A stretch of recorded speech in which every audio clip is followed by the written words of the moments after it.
the Indiana Fever. Good win. And that was a trap game.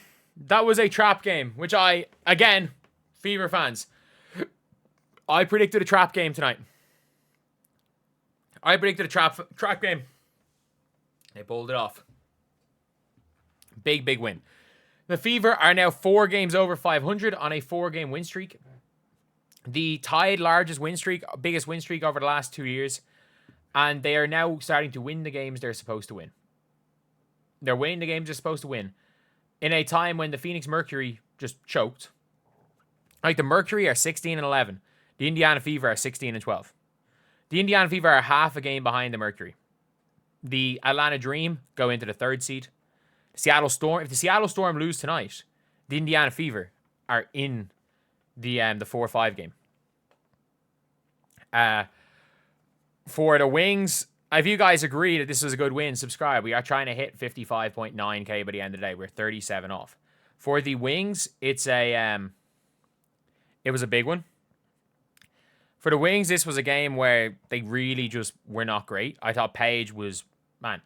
The only problem with Paige is that, like, I don't think being a mid-range shooter is going to win you anything. She's a mid-range shooter. She didn't show up in the 4th quarter. Thank you, Robert, for the $10. Yeah, the Fever do look good. 88 points is great. But, like, Paige did not show up in the 4th quarter at all. She didn't. She did not show up in the 4th. And we can be honest about that. Another 4th quarter where Paige did not show up. Like she got fouled on. She shot 1 3-pointer that wasn't a foul. One of them was a phantom. One she actually did get fouled. Dejanay Carrington sucks at basketball just in general. She sucks at basketball. And Enrique had a typical Enrique game where she barely scored, and they benched her for the entire 4th quarter. Like, they benched her for the entire 4th. And I thought for the Dallas Wings, their best player on the day was Maisha Hines-Allen, other than Paige, obviously.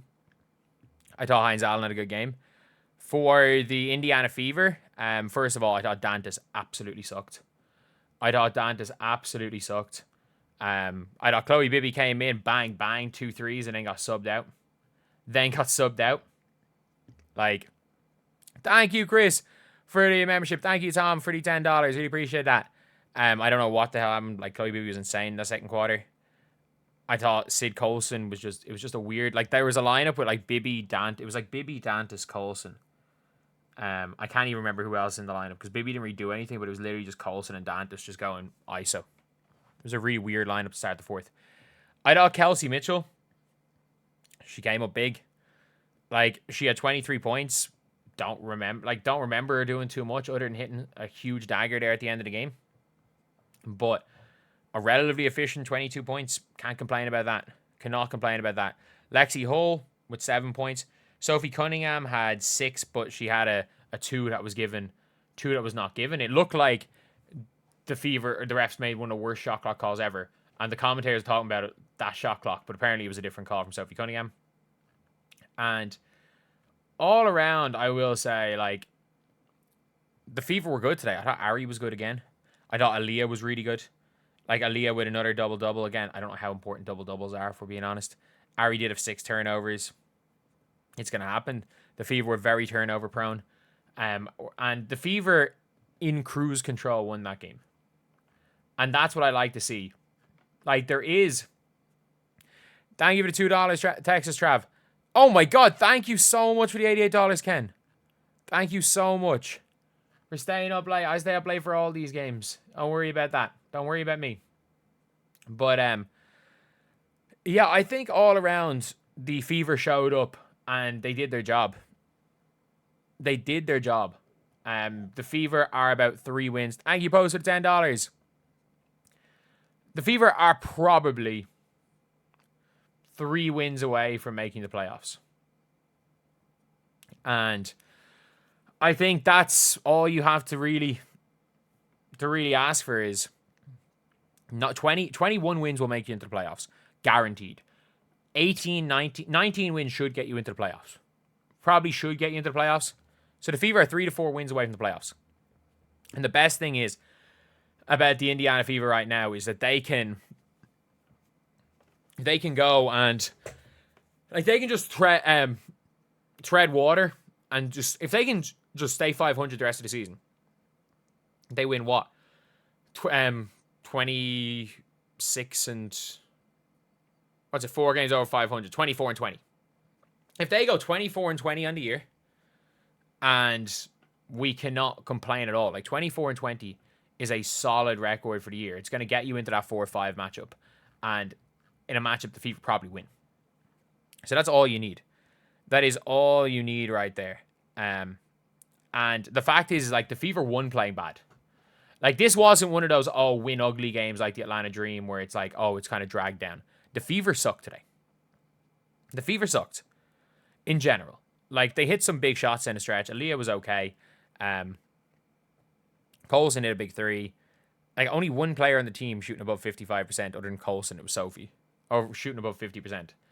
Like they were not good, and the fact is that they still pulled off a win. They still pulled off a win.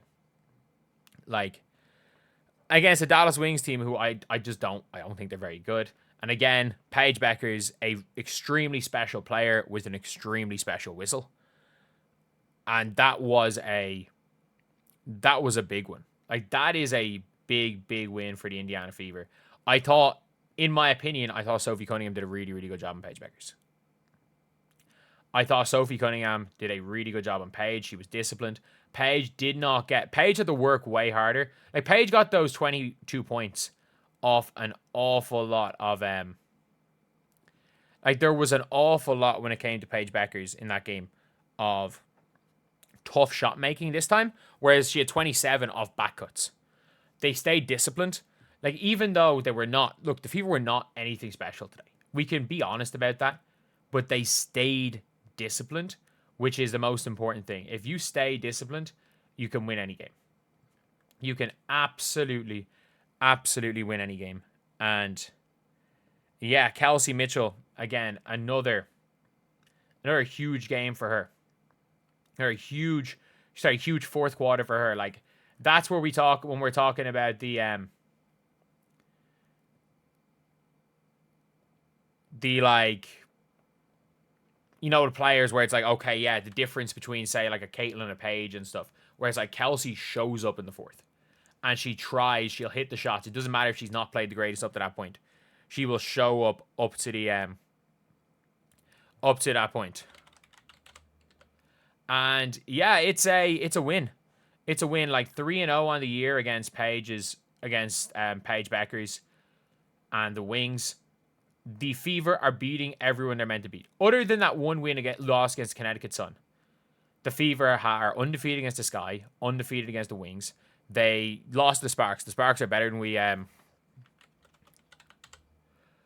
They're better than we thought they were going to be, and they are beaten.